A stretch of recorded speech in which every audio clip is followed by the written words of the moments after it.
नमस्कार, स्वागत है आपका। आप देख रहे हैं जी राजस्थान। मैं हूं आपके साथ संजय यादव। अगले आधे घंटे में प्रदेश की तमाम बड़ी खबरों से आपको अपडेट करवाएंगे, बताएंगे सदन के भीतर क्या कुछ हुआ, इसके अलावा क्या ऐसा मुद्दा आज आया, किस मुद्दे पर पूरे देश के साथ साथ राजस्थान में भी बहस इस वक्त छिड़ गई है। जी हां, शुरुआत करते हैं रीट पेपर लीक केस को लेकर। विधानसभा में आज सियासी घमासान जारी रहा, पक्ष विपक्ष अड़े रहे, नतीजा कुछ नहीं निकला। विधानसभा की आज की कार्रवाई का मजमून आपको बता देते हैं।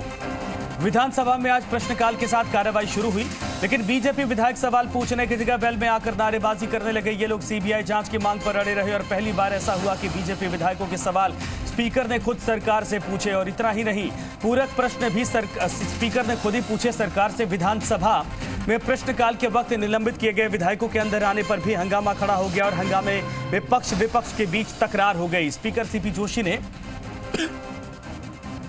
इसको लेकर नाराजगी जाहिर की और कहा कि आप जो परंपरा बना रहे उसका इतिहास लिखा जाएगा, संसदीय परंपराओं को तोड़ने का श्रेय आपको जाएगा।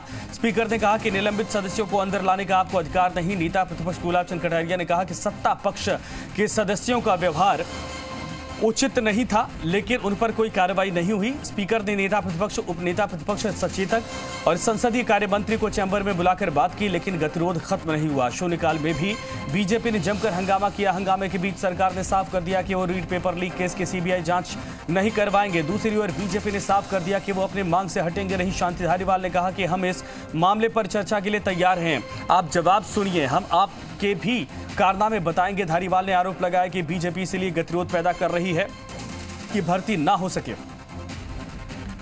बीजेपी ने कहा कि हम चर्चा के लिए तैयार हैं, लेकिन पहले चारों विधायकों का निलंबन रद्द हो और रीट से ही बहस शुरू हो। हंगामे के बीच ही शून्यकाल हुआ और राज्यपाल के अभिभाषण पर चर्चा हुई। नतीजा यह कि बीजेपी सीबीआई जांच से कुछ भी मानने को कम तैयार नहीं, लेकिन सरकार अपने तेवर साफ कर चुकी है कि वो सीबीआई जांच नहीं करवाएगी।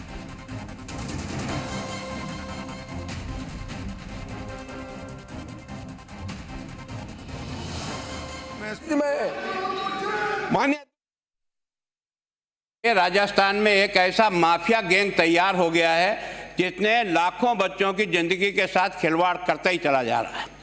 मैं सोचता हूं कि पहले भी कुछ लोगों को गिरफ्तार किया, कुछ लोगों के खिलाफ केस बनाए होंगे, अब की बार भी जो इस प्रकार का केस बना है। मैं केवल आपसे एक इतना निवेदन करना चाहता हूं, अगर मेरी बात कहीं सच आपको लगे तो उस पर विचार करिए। सारे राजस्थान की पेपर सुरक्षा की व्यवस्था प्रशासनिक अधिकारियों को और पुलिस को थी, तो ये शिक्षा संकुल ही ऐसी क्या विशेष जगह थी जिस जगह पर केवल और केवल राजीव गांधी स्टडी सर्किल के नामजद लोगों को यहाँ पर नियुक्त किया। 10 फरवरी को यहाँ सदन ने जो है उनको निलंबित कर दिया। जब तक ये सेशन चलेगा, जब तक बात उसमें उठानी चाहिए थी। अगर इनको डिस्कशन ही करने हैं तो बाकायदा हमारा डिस्कशन करने के लिए हम तैयार हैं। फिर काहे के लिए आप यहाँ पर पेपरबाजी लेकर के आते हो? आइए, मुकाबला करिए, उठाइए बात को, जवाब सुनिए हमारा कि हम क्या जवाब देते हैं आपको कितना आपके जो आपके वक्त में जो कारनामे हुए हैं एक एक को गिनाएंगे और एक एक को गिनाएंगे। आपने कितनी सीबीआई की इंक्वायरी दे दी? आपके टाइम पे 5-5 बार लीक हुआ पेपर, एक भी किसी को सीबीआई को इंक्वायरी दे दी। आज सीबीआई को इंक्वायरी देने का मतलब क्या है?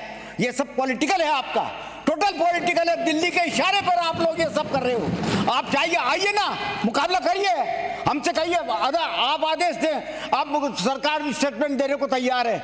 ये जो गैंग है ना, ये गैंग कोचिंग सेंटरों के साथ मिली हुई गैंग है। अगर इसका पुख्ता प्रयास करोगे, यहाँ तक कि अगर मैं और मेरी पार्टी का भी कोई व्यक्ति इस गैंग का शरीक हो, उन सब का पर्दाफाश होना चाहिए और ये गैंग राजस्थान में खत्म होनी चाहिए, ताकि लाखों बच्चों की जिंदगी के साथ ये जो तमाशा चल रहा है, इस तमाशे का एंड होना चाहिए।